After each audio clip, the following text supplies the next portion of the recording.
Ezequías oró a Jehová diciendo: Jehová de los ejércitos, Dios de Israel, que moras entre los querubines, solo tú eres Dios de todos los reinos de la tierra. Tú hiciste los cielos y la tierra. Oh sí, amado Dios, en esta mañana, Señor, venimos delante de ti, Dios, y como Ezequías, hoy oramos ante tu presencia, Señor, diciéndote, bendito Dios, que eres tú Jehová de los ejércitos, que tú eres el Dios de Israel, Señor. Reconocemos, bendito Dios, que no hay otro Dios como tú, Señor. Tú eres el Dios que reina y que vive para siempre, Señor. Y hoy con alegría estamos ante ti, Señor. Hemos venido para cantar, para danzar, para regocijarnos delante de ti, Señor, y disfrutar, bendito Dios, de tu presencia. Amén.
Consolaos, pueblo mío, dice vuestro Dios. Hablad al corazón de Jerusalén, decidle a voces que su tiempo es ya cumplido, que su pecado es perdonado, que doble ha recibido de la mano de Jehová por todos sus pecados. Vos que clama en el desierto, preparad camino a Jehová, enderezad calzada en la soledad a nuestro Dios. Oh sí, Señor, en esta mañana, Dios, queremos darte gracias, bendito Rey. Gracias porque tu palabra dice que tú eres el Dios que nos consuela, Señor. Gracias porque tu palabra dice que tú hablas a nuestro corazón, Señor, y que tú nos dices, bendito Dios, que el tiempo ya es cumplido, Señor. Gracias porque tú nos has lavado y nos has limpiado de nuestros pecados, Señor. Por eso hoy con alegría estamos ante ti, Señor, glorificándote, exaltándote, bendiciéndote, Dios, dándote toda la gloria y toda la honra que solo tú mereces. Amén.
Sécase la hierba, marchítase la flor, mas la palabra del Dios nuestro permanecerá para siempre. Oh sí, Señor, hoy queremos decirte gracias, bendito Dios.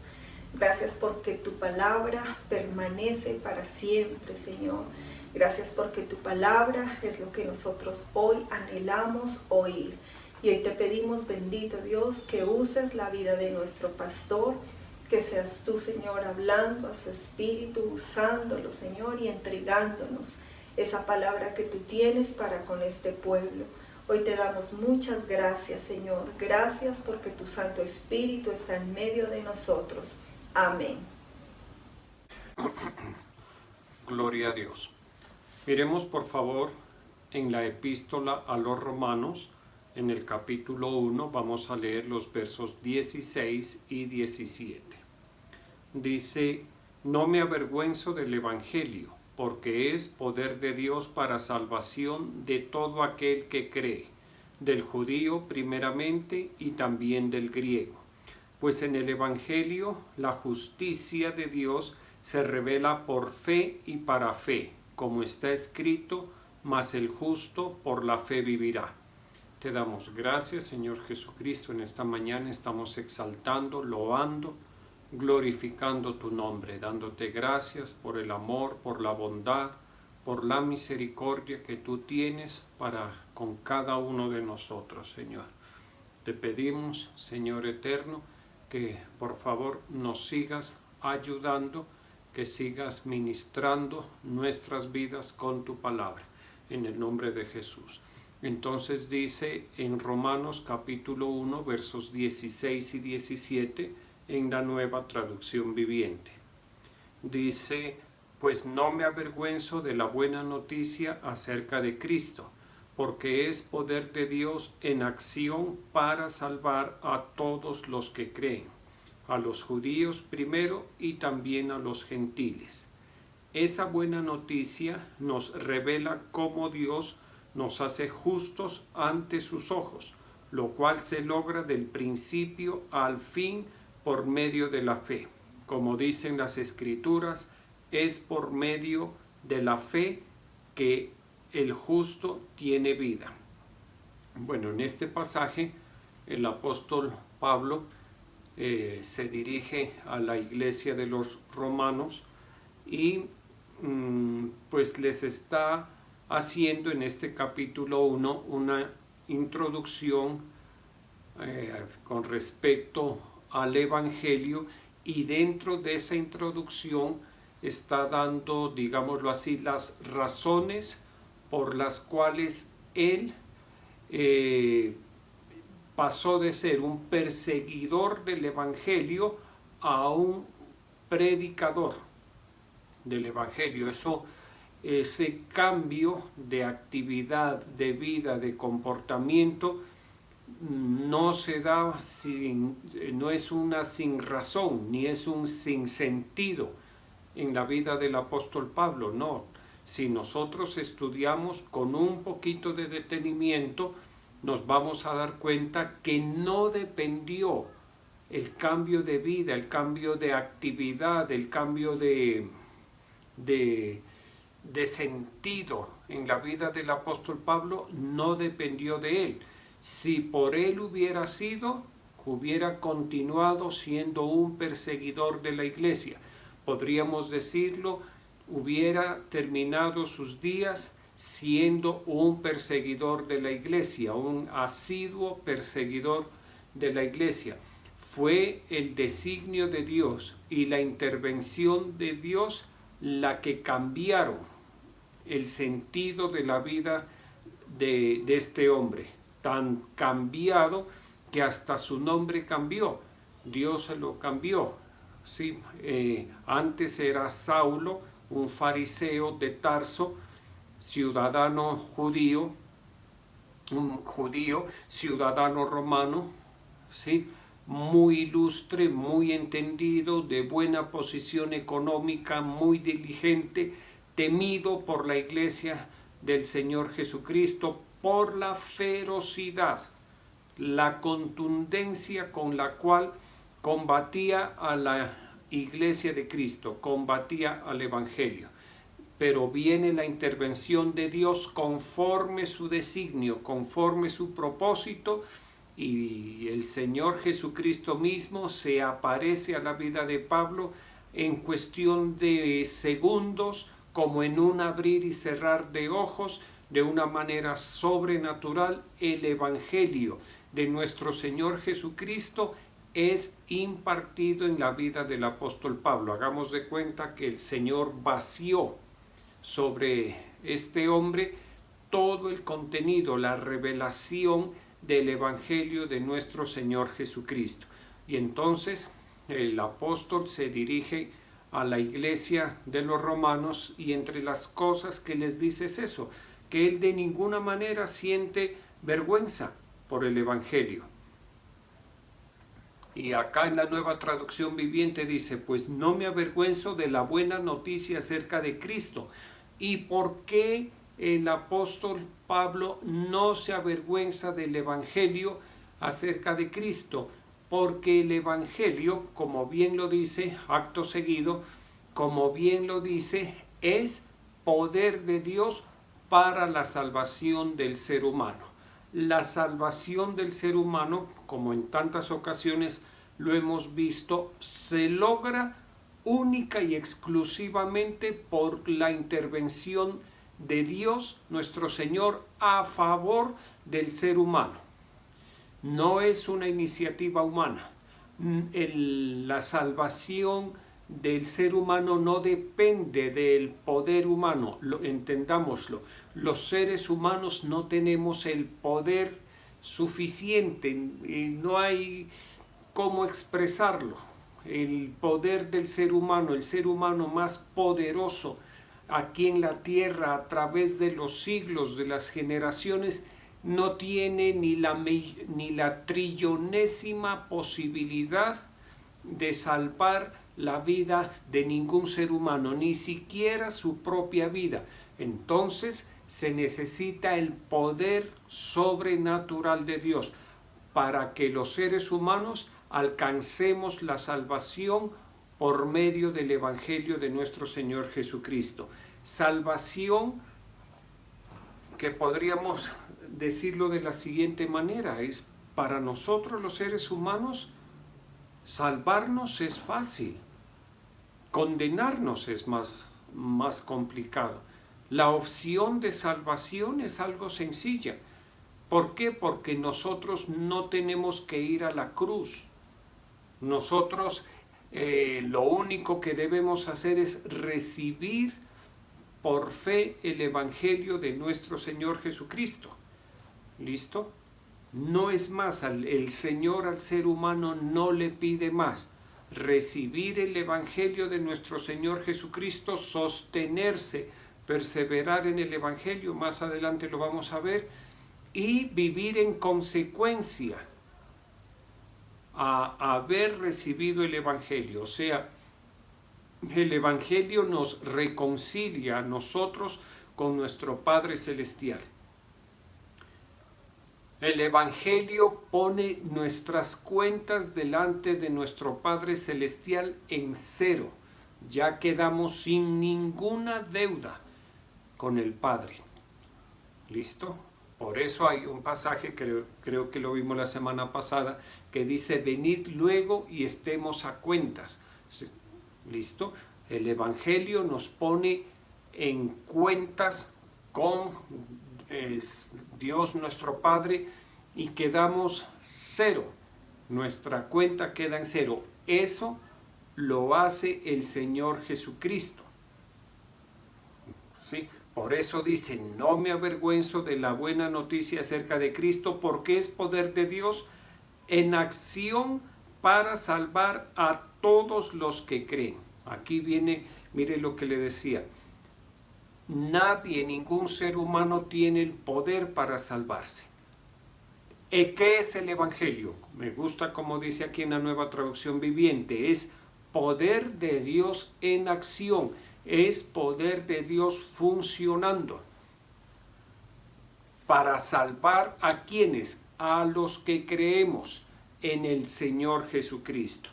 A los judíos pueblo de Dios primeramente, y por supuesto también a los que no éramos pueblo de Dios. En nosotros también opera esa manifestación del poder de Dios para salvación. Y continúa diciendo, esa buena noticia nos revela cómo Dios nos hace justos ante sus ojos, lo cual se logra de principio al fin por medio de la fe. Y entonces, ¿por qué habríamos de avergonzarnos? Y aquí uno entiende al apóstol Pablo. ¿Por qué el apóstol Pablo habría de avergonzarse del Evangelio? Si el Evangelio es el poder de Dios en acción, y en el Evangelio nos revela esa buena noticia. ¿Cuál buena noticia? Cómo Dios nos hace justos ante sus ojos. Por eso es que el Evangelio es algo tan extraordinario y que uno no debe sentir de ninguna manera vergüenza. Al contrario, debemos es gloriarnos en el Evangelio, sentirnos orgullosos, muy agradecidos, infinitamente y eternamente agradecidos de que el Evangelio de nuestro Señor Jesucristo haya sido presentado delante de cada uno de nosotros. Que la buena noticia del Evangelio de Cristo haya llegado a nuestras vidas y nos haya hecho justos delante del Padre. Por eso dice, lo cual se logra de principio a fin por medio de la fe en Jesús. Como dicen las Escrituras, es por medio de la fe que el justo tiene vida. ¿Listo? El Evangelio que recibimos es el Evangelio de la vida de Dios. Una persona recibe el perdón de pecados, recibe la salvación eterna. ¿Y qué más recibe? Recibe la vida de Dios. O sea que lo que abarca el Evangelio es maravilloso, es extraordinario. Hay perdón, hay reconciliación, hay justificación, hay poder de Dios. Se nos participa en mayor o en menor grado poder de Dios. Y aparte de eso, el Señor Jesucristo viene a habitar por medio de la fe en nuestros corazones. O sea, el Evangelio es lo mejor, es la mejor noticia que cualquier ser humano en cualquier momento, en cualquier generación pueda haber recibido. El Evangelio es transformador. ¿Listo? En el Evangelio según San Marcos, en el capítulo 13, verso 10, dice, y es necesario que el Evangelio sea predicado antes a todas las naciones.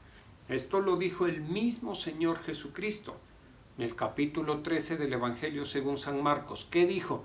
Que es necesario que esta buena noticia, que esta noticia tan extraordinaria, que esta bendición, porque definitivamente el Evangelio es la mayor bendición que los seres humanos podemos recibir.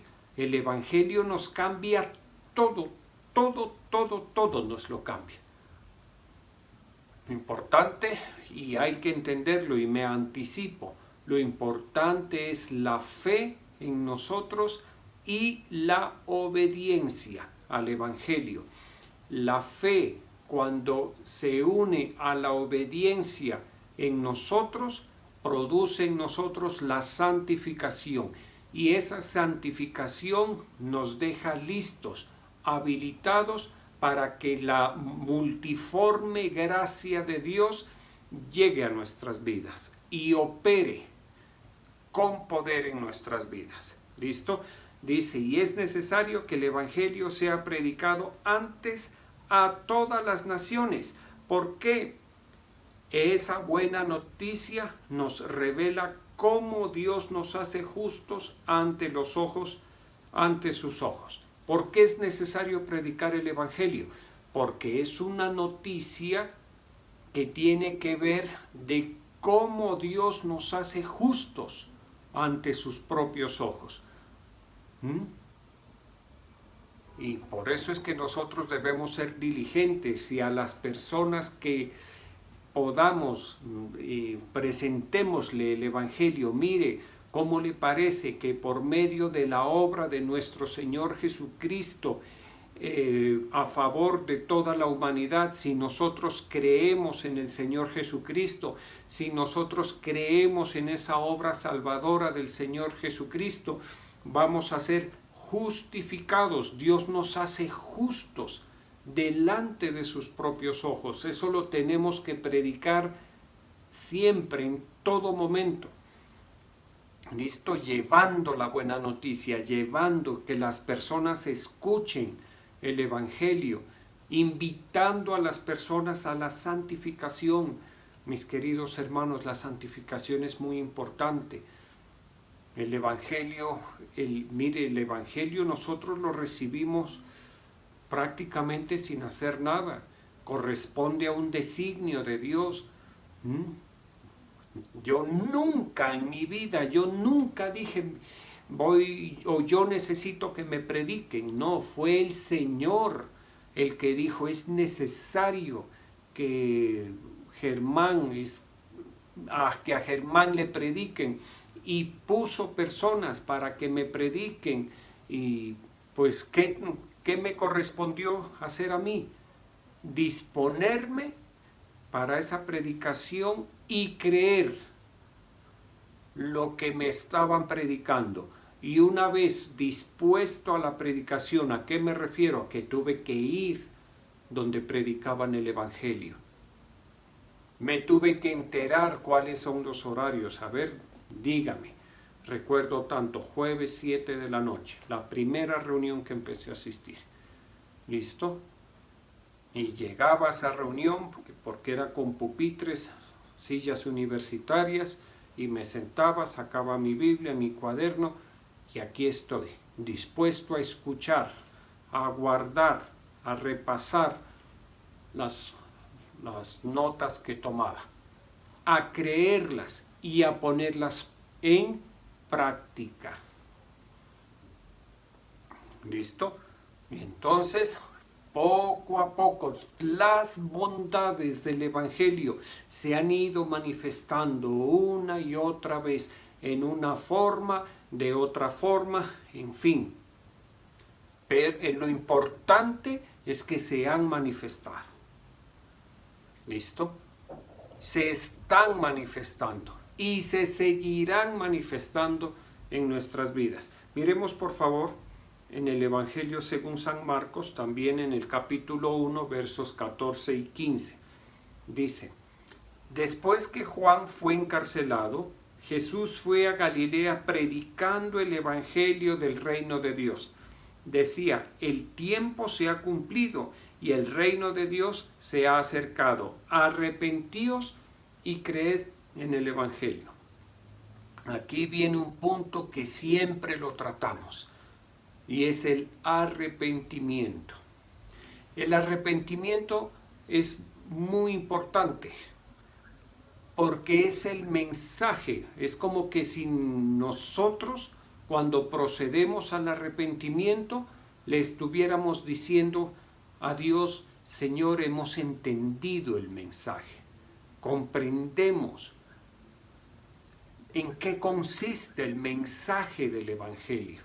¿Por qué? Porque en el Evangelio nosotros recibimos y se nos presenta a un Dios todopoderoso, a un Dios eterno, a un Dios creador. ¿Listo? Y por sobre todo a un Dios santo, que no tiene ninguna relación con el pecado. Podríamos decirlo, la única relación que Dios tiene con el pecado somos nosotros. ¿Listo? Él se relaciona con nosotros en la condición de pecadores arrepentidos. Por eso es tan importante el arrepentimiento. El arrepentimiento permite que pecadores se relacionen con un Dios santo. Si no está el arrepentimiento nuestro de por medio, esa relación entre el Dios santo, santo, santo y nosotros, hombres pecadores, no se puede dar.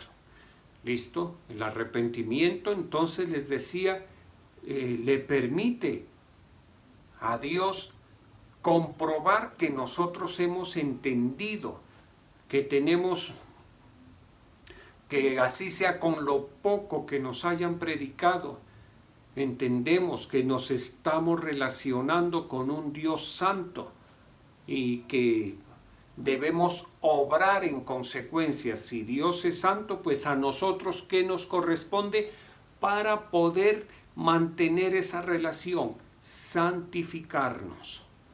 ¿Listo? Hacer el esfuerzo en todas las áreas por santificarnos con la ayuda del Espíritu Santo. Miremos lo que dice Primera Epístola a los Corintios en el capítulo 9, verso 16. Dice: si anuncio el Evangelio, no tengo por qué gloriarme, porque me es impuesta necesidad, y ay de mí si no lo hago.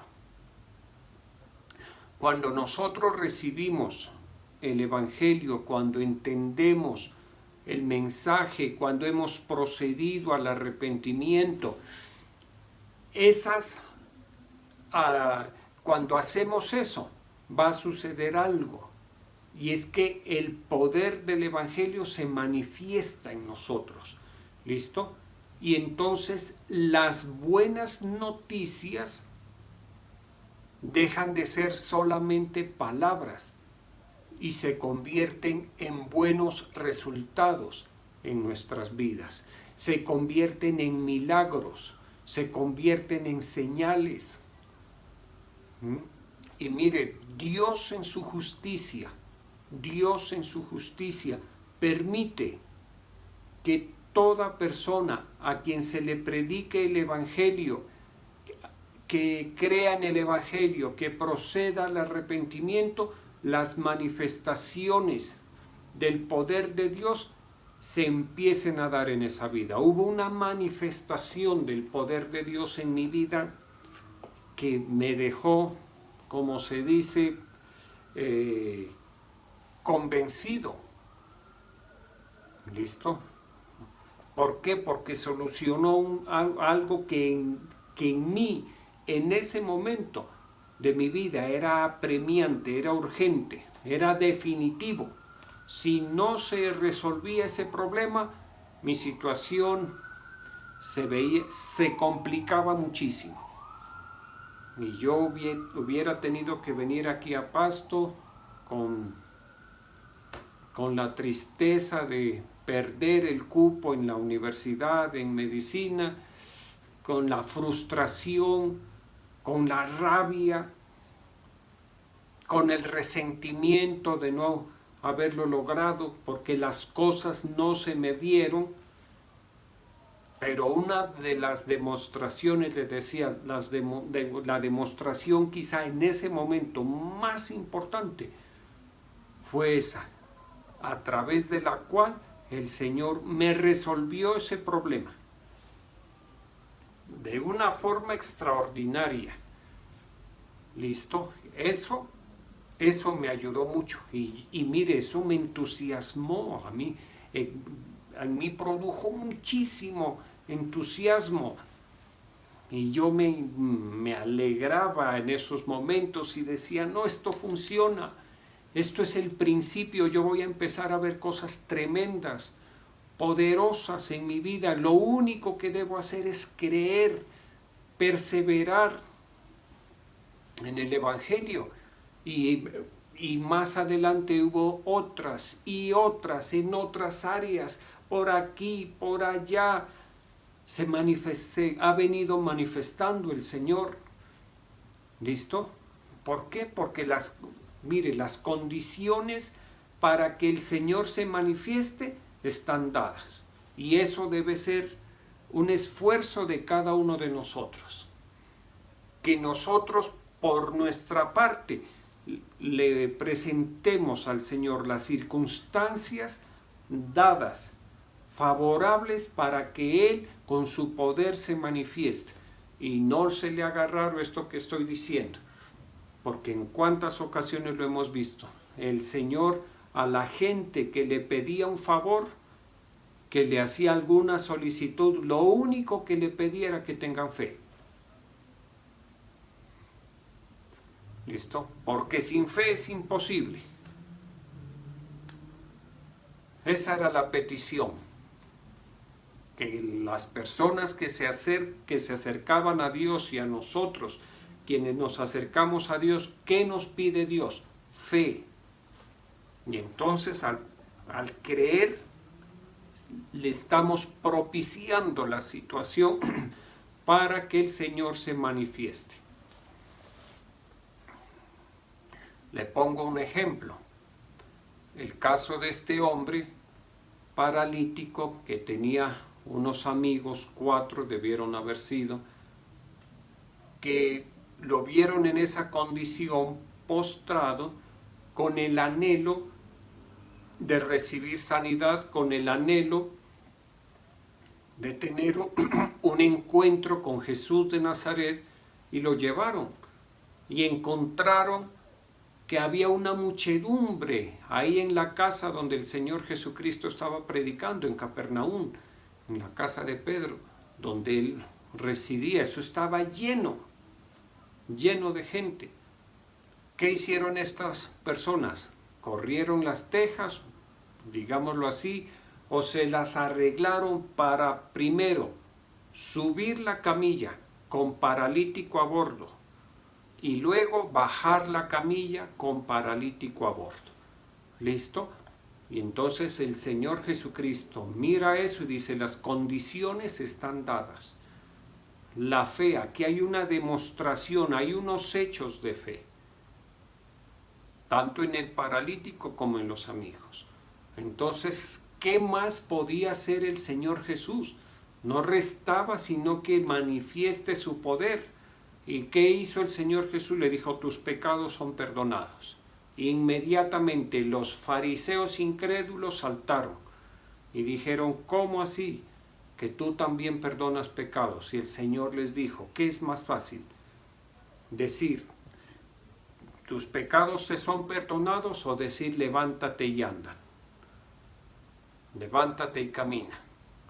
Pero para que sepan que el Hijo de Dios tiene poder para perdonar pecados, a ti te digo, levántate y anda. ¿Listo?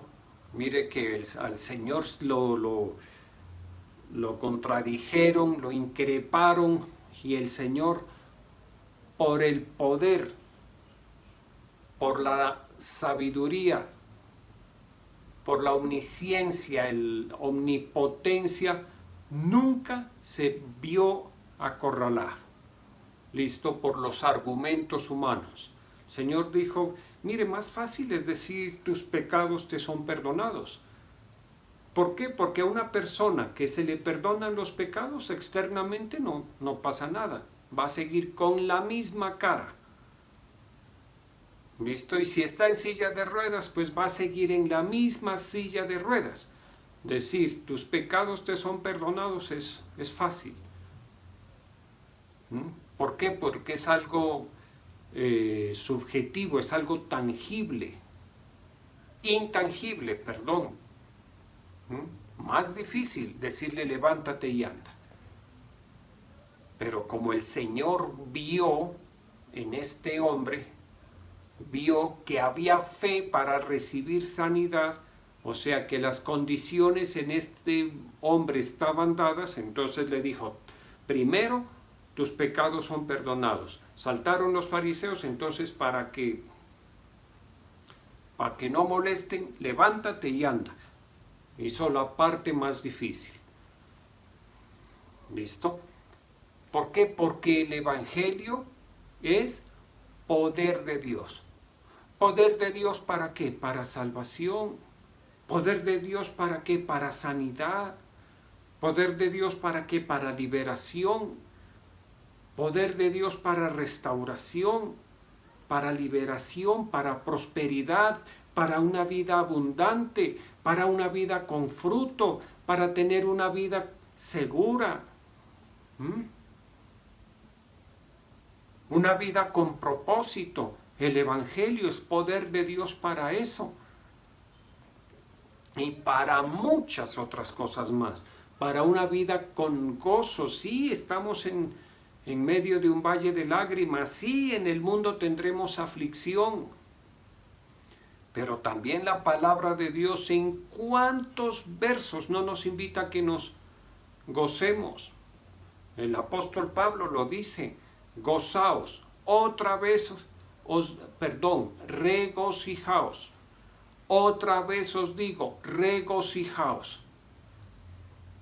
¿Listo? Regocijarse es regozarse. Eso quiere decir, en plata, en moneda sencilla. Gozarse es lo mismo que, regocijarse es regozarse. Como cuando uno va a un evento, a una reunión, ¿cómo le fue? Bien, me la gocé, me la regocé. ¿Listo? Nosotros debemos entender eso. ¿Y por qué? Porque el Evangelio es poder de Dios para salvación, para regocijo. Voy a decir algo, para regozarnos la vida aquí. Por eso es que a mí me gusta ver a los jóvenes y a las jovencitas consagrados, entregados a Dios, que se gozan en el Señor, que aprovechan cada momento, que aprovechan los dones que Dios les ha dado, que creen, que sirven con amor, con entusiasmo, que se gozan la experiencia de fe. Miren, cuando uno se goza la experiencia de fe, hermano, eso se le saca jugo al Evangelio, sépanlo. Eso es lo correcto. Yo no le estoy hablando de lo incorrecto. Lo que Dios quiere es que nos gocemos el Evangelio. Que nos regocemos el Evangelio, que le saquemos provecho, que ganemos con el Evangelio. El Evangelio le hace ganar. En estos, mire, voy a hacer un paréntesis, lo tengo que decir porque es una reflexión, una meditación que la he hecho en estas últimas 48 horas y que se la compartí a mi ayuda idónea. Le dije, mira, los diezmos, los tributos que nosotros le demos al Señor son el mejor ahorro. El rato menos pensado, cuando uno ha sido un diezmador constante de años ya, el Señor es justo y permite que hagamos, en este caso, algún negocio por algún medio. El Señor, por algún medio en su justicia, nos remunera, nos devuelve multiplicado. ¿Listo? Entonces, ¿uno cómo no se va a gozar? El Evangelio es para que nos gocemos y nos regocijemos. Primera de Corintios capítulo 15, verso 1. Dice, ahora, hermanos, quiero recordarles el Evangelio que les prediqué, el mismo que recibieron y en el cual se mantienen firmes. Esto, si usted quiere ver el poder de Dios así en forma, como se dice, grueso el poder de Dios, fuerte, tiene, como dice aquí, se le tiene que predicar, tiene que haberlo recibido, haberlo creído y mantenerse firme en el Evangelio. ¿Listo? Mantenerse, seguir adelante en el Evangelio, no dejar por nada por nada, por nada, por nada. Y consagrarse, por favor, consagrarse. Leer la palabra de Dios, meditarla, memorizar lo que más se pueda, esforzarse por practicarla en tu...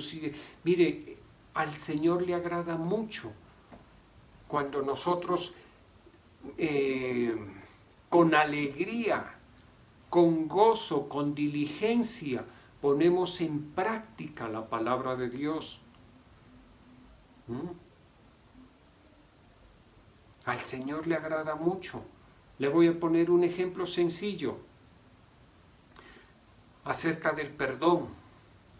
Por ejemplo, si usted y yo entendemos que así como nosotros fuimos perdonados, debemos perdonar, y entonces usted ya entiende que debe perdonar y por ahí se acuerda que hubo alguien que lo lastimó, que lo hirió, que lo hace sufrir, entonces como usted ya tiene la revelación, usted perdona y se acuerda de otra persona, la perdono, Señor, mi corazón está limpio, no me debe nada, y si se lo puedo decir, se lo digo.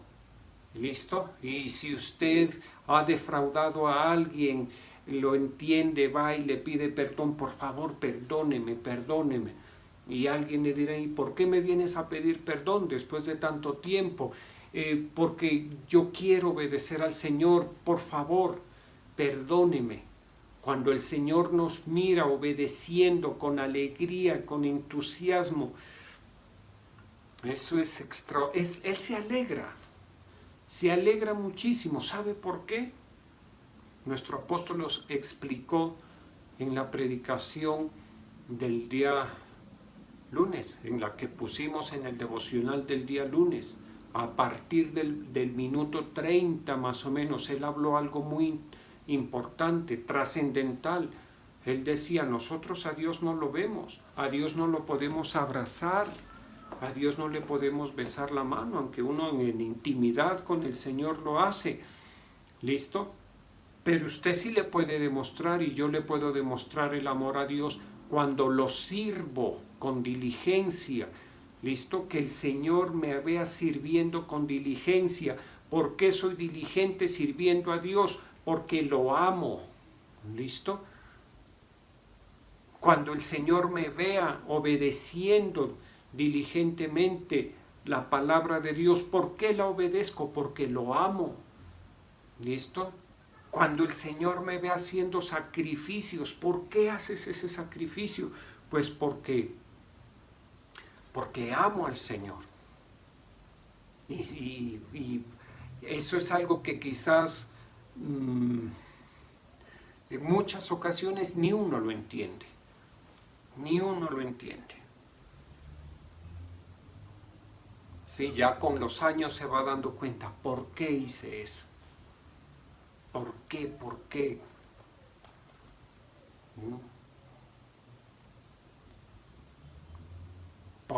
¿Por qué no me alejé pudiéndome alejar? Yo me he preguntado muchas veces, porque cuando yo he visto pasar mucha gente por el Evangelio, mucha gente, y cuando yo empecé, hace 30 años, de los que empecé, creo que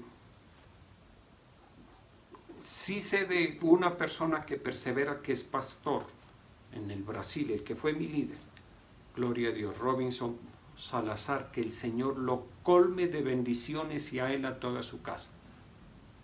A mi líder Robinson Salazar, cuánto agradecimiento en mi corazón por lo que ese hombre me enseñó. Yo recuerdo, la mayoría iban quedando, a los 6 meses ya no volvían, 1 año ya no volvían, y yo me pregunto, ¿por qué? ¿Por qué seguí? ¿Por qué seguí? ¿Por qué seguí? ¿Por qué sigo? ¿Y por qué no soy capaz de alejarme? Uy, hermano, las entrañas. Yo me he preguntado eso y digo, no, Señor, yo no soy capaz. Yo no lo dejo. no lo quiero dejar, no lo quiero dejar ya. Yo creo que es amor, ¿no? De pronto debe ser eso, que es el vínculo perfecto. Entonces le decía, cuando el Señor nos ve sirviendo así con entusiasmo, con entrega, con sacrificio, con cansancio, ¿cuántas veces en estos años, cuando era estudiante, recuerdo, hermano, qué duro que me tocaba? Cuando empecé a trabajar, a veces salía de turno de casi de 48 horas, más. Eso era durísimo. Los domingos, por ejemplo, el sábado trabajaba de 7 a 3 de la tarde, desde las 7 de la noche hasta las 9 de la mañana del domingo, sin dormir nada, sin pegar pestaña, como dicen. Y antes de las 10 ya estaba en la iglesia organizando a la gente para orar antes del culto. Nunca, delante de Dios se lo digo, nunca me quedé con la excusa de que había trasnochado, de que era mi único día, de que al otro día volvía a empezar la rutina. Nunca me quedé en la casa. Nunca, nunca, nunca, delante de Dios se lo digo. Y claro, cansado, sin dormir, toda la noche, de pie generalmente, en urgencias es así, uno no se sienta. ¿Listo? Y a veces me paraba y escuchaba la predicación de pie porque el sueño me vencía. Yo me preguntaba, ¿por qué esto? ¿No? Porque es el Señor y Él me llamó y yo tengo tanta expectativa con el Señor. Yo quiero que Él esté contento. Y ahora, pues, es muy frecuente. Mire, hace poquito le alcancé a decir a la pastora Cristina que se prepare, que yo no era capaz de ir a predicar. Un sábado, recuerdo tanto, tipo 5 de la tarde, no me sentía capaz. Estaba muy enfermo. Y ella me dijo, no, ya, ahorita es difícil. Vámonos en el nombre de Jesús. ¿Sabe cuándo me volví a acordar de la enfermedad? El martes de la semana siguiente, para la gloria de Dios. ¿Qué les quiero decir? No le coman cuento a cualquier dolor de cabeza, a cualquier dolor de muela, a cualquier moquito que le salga por la nariz. O si está lloviendo, no le coma cuento. Que eso puede ser a ver cómo actúa, a ver qué hay acá. Eso puede ser una pruebita que el Señor permite. Vamos a orar. Te damos gracias, Señor, en esta mañana. Yo estoy colocando la vida de tus hijos y tus hijas, coloco sus tributos, te pido que los bendigas y los hagas prosperar. Te damos gracias en esta mañana, Señor Jesús. Tócanos, ayúdanos, Señor. Ayúdanos a entender, ayúdanos a perseverar en el Evangelio. Que nuestro corazón y nuestra mente se abran para ti, Señor. Única y exclusivamente para ti. Permíteme bendecir a cada uno de tus hijos y de tus hijas en el nombre del Padre, del Hijo y del Espíritu Santo.